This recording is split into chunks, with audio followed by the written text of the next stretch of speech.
আজকের ভিডিওতে আমরা জানব নেতাজি সুভাষচন্দ্র বসু ও তার আজাদিন বাহিনীর মুক্তি সংগ্রাম নিয়ে। কিভাবে আমাদের সবার প্রিয় স্বাধীনতা সংগ্রামী নেতাজি সুভাষচন্দ্র বসু ইংরেজদের বিরুদ্ধে লড়াই চালিয়েছিলেন এবং জানব তার জীবনের শেষ রহস্য।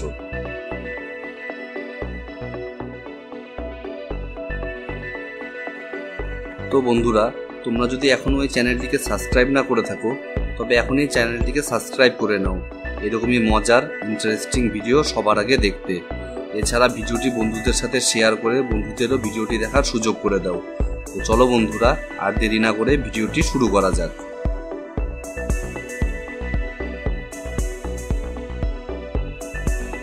ভারতের মুক্তি আন্দোলনে যেসব নেতারা বলিষ্ঠ নেতৃত্বের গুণে সাফল্য অর্জন করেছিলেন, নেতাজি সুভাষচন্দ্র বসু তাদের মধ্যে ছিলেন সর্বোত্তম। ছোটবেলা থেকেই সুভাষচন্দ্র বসু ছিলেন স্বাধীনতার আদর্শে গভীরভাবে উদ্বুদ্ধ। আইসিএসসি পরীক্ষায় উত্তীর্ণ হয়ে তিনি মর্যাদাপূর্ণ সরকারি চাকরিতে যোগদান করেননি, বরং দেশবন্ধু চিত্তরঞ্জন দাসের আহ্বানে সুভাষচন্দ্র বসু স্বাধীনতার আন্দোলনে ঝাঁপিয়ে পড়েন এবং কংগ্রেসে যোগদান করেন। এবং অল্প কিছুদিনের মধ্যেই কংগ্রেসের তরুণ ও বামপন্থী মহলে জনপ্রিয়তার সুবাদে 1938 সালে তিনি হরিপুরা অধিবেশনে কংগ্রেসের সভাপতি মনোনীত হন। এরপর 1939 সালে গান্ধীজির বিরোধিতা সত্ত্বেও তিনি ত্রিপুরী কংগ্রেস সভাপতিতে মনোনীত হন। কিন্তু এই অধিবেশনের পরবর্তী সময়ে গান্ধী গোষ্ঠীর মধ্যে মতবিরোধের জন্য সুভাষচন্দ্র বসু কংগ্রেস ত্যাগ করেন এবং ফরওয়ার্ড ব্লক নামে একটি নতুন রাজনৈতিক দল গঠন করেন।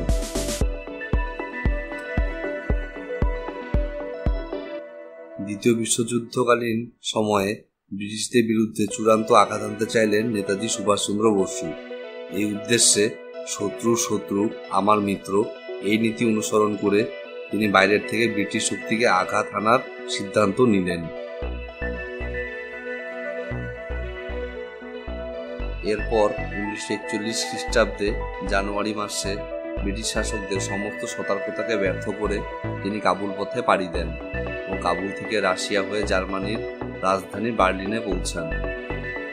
জার্মানিতে পৌঁছিয়ে সুভাষচন্দ্র বসু ব্রিটিশ বিরোধী প্রচার শুরু করেন, কিন্তু জার্মানি থেকে ভারতের সশস্ত্র অভিযান পরিচালনা করা সম্ভব নয় বুঝতে পেরে তিনি জাপানের সমর্থনে সশস্ত্র অভিযান পরিচালনার সিদ্ধান্ত নিলেন।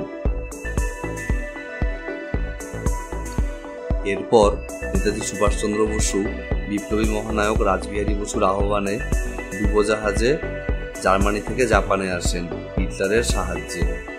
জাপানে এসে তিনি আজাদিন বাহিনীর সর্বাধিনায়ক হিসাবে দক্ষিণ পূর্ব এশিয়ার সশস্ত্র সংগ্রাম পরিচালনার পূর্ণ দায়িত্ব নেন। এরপর সুভাষচন্দ্র বসু আজাদিন বাহিনীর পুনর্গঠন করেন এবং সেনাবাহিনীর উন্নতি ও শৃঙ্খলা আনার ব্যাপারে যথেষ্ট সচেতন হন। আজাদিন বাহিনীর সৈন্যরা তাকে নেতাজি আখ্যায় ভূষিত করেন। সুভাষচন্দ্র বসু আজাদিন ফৌজকে 5টি ব্রিগেডে ভাগ করে দেন। এগুলি হল Gandhi brigade, Subhas brigade, Nehru brigade, Azad brigade ও ঝাঁসি রানী বাহিনী। পরবর্তী সময়ে নেতাজি আইরিশ অস্থায়ী সরকারের অনুকরণে আজাদিন সরকার গঠন করেন 21 অক্টোবর 1943 খ্রিস্টাব্দে। অস্থায়ী এই সরকারের মূল মন্ত্র ছিল জয় হিন্দ ও দিল্লি চলো। জাপান, জার্মানি এবং ইটালি সমেত 8টি দেশ এই সরকারকে স্বীকৃতি জানায়। সুভাষচন্দ্র হলেন এই সরকারের কর্ণধার ও প্রধানমন্ত্রী, পরিরাষ্ট্র সচিব, সময় সচিব ও প্রধান সেনাপতি। এই সময় নেতাজি জার্মানির বেতার থেকে ভারতের স্বাধীনতার বাণী প্রচার করেন এবং তিনি বলেন, দিল্লির পথই হলো স্বাধীনতার পথ। তার চরম আহ্বান ছিল, তোমরা আমাকে রক্ত দাও, আমি তোমাদের স্বাধীনতা দিব। Give me blood, I will give you freedom.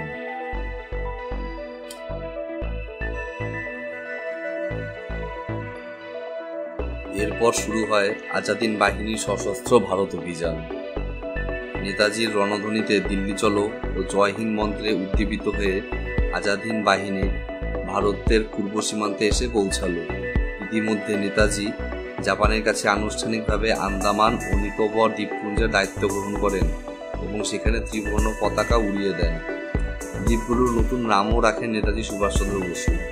সেই দ্বীপগুলির নাম বলে শহীদ ও স্বরাজ দ্বীপ। 1944 খ্রিস্টাব্দে এপ্রিল মাসে আজাদিন বাহিনী ব্রহ্মদেশ পার হয়ে মণিপুর রাজ্যে প্রবেশ করে। বাহিনীর একটি অংশ কোহিমা দখল করে মণিপুরের রাজধানী ইম্ফল অধিকারের জন্য অগ্রসর হল। ইতিমধ্যে প্রবল বর্ষার জন্য আজাদিন বাহিনীর যোগাযোগ ব্যবস্থা বিপর্যস্ত হয়ে পড়ে। অন্যদিকে ইঙ্গো মার্কিন বাহিনীর আঘাতে জাপান বিধ্বস্ত হয়ে যায় এবং জাপানের সাহায্য বন্ধ হয়ে গেলে পরবর্তীতে আজাদিন বাহিনী ব্রিটিশ সরকারের কাছে আত্মসমর্পণ করতে বাধ্য হয়। এরপর মানচুরিয়া যাবার পথে বিমান দুর্ঘটনায় নেতাজির সম্ভবত মৃত্যু হয়। অবশ্য এই কাহিনী অনেকেই সত্যি বলে মনে করেন না। বন্ধুরা, ঐতিহাসিকদের মতে আজাদিন ফৌজের আত্মসমর্পণের প্রধান কারণ ছিল দুর্গম পার্বত্য এলাকায় যুদ্ধ পরিচালনায় নানা অসুবিধা এবং নির্দিষ্ট সময়ের আগেই অকাল বর্ষা নামায় যোগাযোগ ব্যবস্থা বিচ্ছিন্ন হয়ে পড়ে। অস্ত্রশস্ত্র, খাদ্য ও সরঞ্জামের অভাবের ফলেও আজাদিন বাহিনীর সৈন্যরা পিছু হটতে বাধ্য হয়। এছাড়া ঐতিহাসিক এম নারায়ণের মতে জাপান ও সুভাষচন্দ্র বসুর অভিযানের সময়সূচি ও রণকৌশল ছিল ত্রুটিপূর্ণ। সর্বোপরি এই সময় ইঙ্গো মার্কিন বাহিনীর আঘাতে জাপান বিধ্বংস হয়ে পড়ায় জাপানের সাহায্য বন্ধ হয়ে গেলে আজাদিন বাহিনী ব্রিটিশ সরকারের কাছে আত্মসমর্পণ করতে বাধ্য হয়। তবে বন্ধুরা, ঘোষিত লক্ষ্য পূরণে ব্যর্থ হলেও ভারতের ইতিহাসে আজাদিন বাহিনীর অভিযানের ফলাফল ছিল সুদূরপ্রসারী। আজাদিন বাহিনীর সংগ্রামে তাৎক্ষণিক ফল হিসাবে ভারতের নৌসেনারা বিদ্রোহ ঘোষণা করে। ব্রিটিশ শাসনের বিরুদ্ধে ভারতীয় নৌসেনাদের বিদ্রোহের পর আজাদিন সরকারের প্রধান হিসাবে নেতাজি সুভাষচন্দ্র বসুই ভারতের স্বাধীনতার দাবিকে একটি আন্তর্জাতিক প্রশ্নে পরিণত করেন। আজাদিন বাহিনীর বিচারকে কেন্দ্র করে 1945 সালের শেষের দিকে সারা ভারতে তুমুল উত্তেজনা ও ব্রিটিশ বিরোধী আন্দোলনের সৃষ্টি হয়। তা সরকারের পদকে ক্রমশ ভীত ও স্বতন্ত্র করে তোলে। তাই ঐতিহাসিক দিক থেকে বিচার করলে দেখা যায় নেতাজির আজাদিন বাহিনীর প্রকৃতপক্ষে ব্যর্থ হয়নি। ব্রিটিশ শক্তির ওপর চূড়ান্ত আঘাত এনে তারা ভারতের স্বাধীনতার সংগ্রাম পথকে সুগম করে তুলেছিল। তবে বন্ধুরা, আজকের জন্য এতটুকু। যদি এই ভিডিওটি তোমাদের ভালো লেগে থাকে তবে একটি লাইক করতে ভুলবে না, আর ভিডিওটি শেয়ার করে তোমাদের প্রিয় মানুষদেরও দেখার সুযোগ করে দাও। সর্বশেষে তোমাদের সুস্থ ও ভালো থাকার আশা রেখে ভিডিওটি শেষ করছি। দেখা হচ্ছে নেক্সট ভিডিওতে।